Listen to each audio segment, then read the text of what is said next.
Hey there everyone, welcome to the channel. My name's Shane. Today I'm going to take you through some of the information that I've managed to glean by playing Enlisted so far. I want to clarify that I am not a premium player, I'm a standard player. That's very important, I think, to note. When you are operating as a premium player, that grind is a hell of a lot easier than it is as a standard player.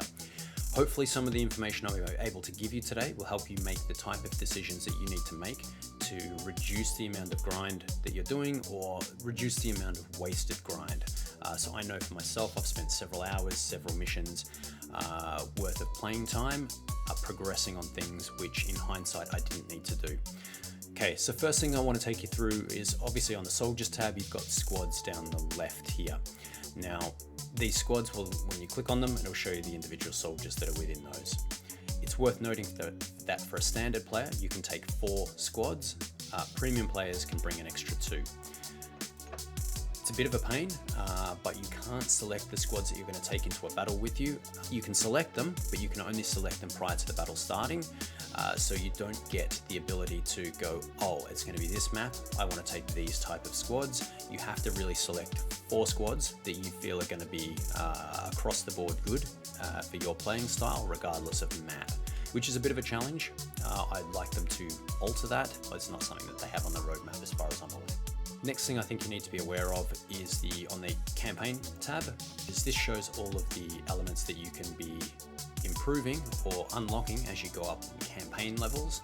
So for 500 experience, you'll get to level 2, then it goes back to 0, and when you get up to 12,000, you get this level here, and it keeps going up, etc. So you reach level 3, you reach level 4, and you unlock individual items. And you'll see that some of these things, such as weaponry, other ones are squads, so fighter squad, flamethrower squad, etc. It's very important that if you are going to want to switch to another type, that you do so ASAP, because this XP resets back to 0 each time. It can be quite a slog to rebuild it back up. You want the opportunity, if you want to use a radio operator, to reset that unit, start from scratch ASAP, so you start building them up to being strong as quickly as you can. What do I mean by building these guys up? Okay, so let's take a look on the upgrade tab. Now, down the left-hand side, you've got all the squads that we were just talking about. On the next one along, you've got the individual elements that can be upgraded each time that squad levels up. So each time that squad levels up, you get one of these fancy points here, and you can spend it in one of these 3 areas. So either squad upgrades, personnel upgrades, or workshop upgrades. Squad upgrades are pretty much what it says on the tin. You get things such as experience bonuses. Now this is relevant to the full squad, so if you click on this one, you're talking plus 25% squad experience, and this will be relevant to all players in the squad.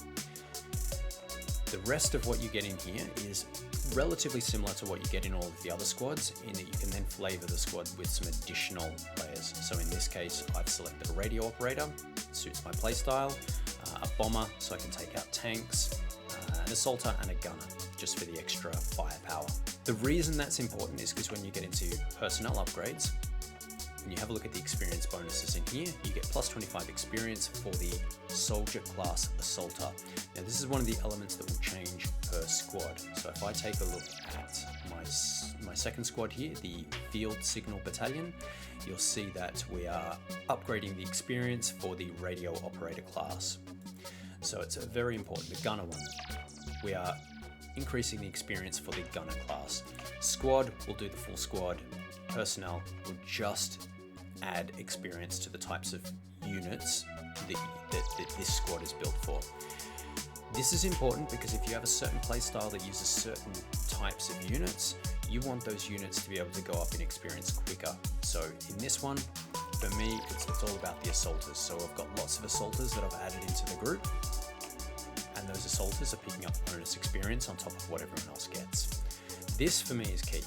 Outside of that, there are a couple of additional elements that are worth sort of focusing on here. So if you're talking the field signal operator, this one here is the frequent artillery. This one is a huge bonus. As you can see there, allows this squad to call for artillery strikes 8 times more often. For me, this is the reason why I have an artillery squad in here or a field signal battalion in here, because this suits my game style. I like to control the battlefield by dropping artillery or calling in artillery on key areas. And what that looks like for me is, either blocking off spaces where I don't want the opposition to go to protect my units, or softening people up for areas where I do want to go. So if I'm about to take over an objective, I might want to either soften up the objective before I get in there, or if I understand the paths that the opposition are going to be taking to reach that objective, then I might want to hit those with artillery, maybe a couple of times, a couple of different areas, just to make sure that when we do go in there, or if I see one of my other teammates, someone else who's in the battle there with me, about to take that area, I can really soften it up for them so that they're maybe got one unit that's in there. Other than that, anyone else who's coming in, such as reinforcements, is going to struggle to reach there in time, giving us a chance to get in there and take that objective successfully. So for me, that really suits my playstyle. Therefore, I really want that bonus, and obviously, given that they get experience bonuses as well, it's hugely beneficial all up for me to play like that. The only other unit which I think has something that's relevant along this path is the engineer, where if we take a look at the squad upgrades, you've got some additional elements. So you've got the AAA stationary gun, and you've got the other one there, the AT stationary gun. If that suits your playstyle, I say go for it. I think it can be hugely beneficial. Doesn't suit mine, so I'm not so keen on bringing those in and leveling them up. But for certain players, that's definitely going to be strong bonuses to have, particularly when your field engineers are then getting those experience bonuses. Really set yourself up for a successful campaign. As you go through the other ones, you'll see it's largely the same as the infantry ones. So, yes, you can add some bombers in, and yes, they'll gain decent experience, but doesn't necessarily suit my playstyle. For some people, this will. You can use those bombers to really take out opposition tanks. Okay, folks, that's it from me today. In a future video, I would like to run through the experience page that you receive at the end of the battle, showing you what you see there, how you can better understand that so that you can, again, continue to work on improving your squads, improving your performance. If you like what you've seen, please leave a like and subscribe. Thank you very much for joining me today. Bye.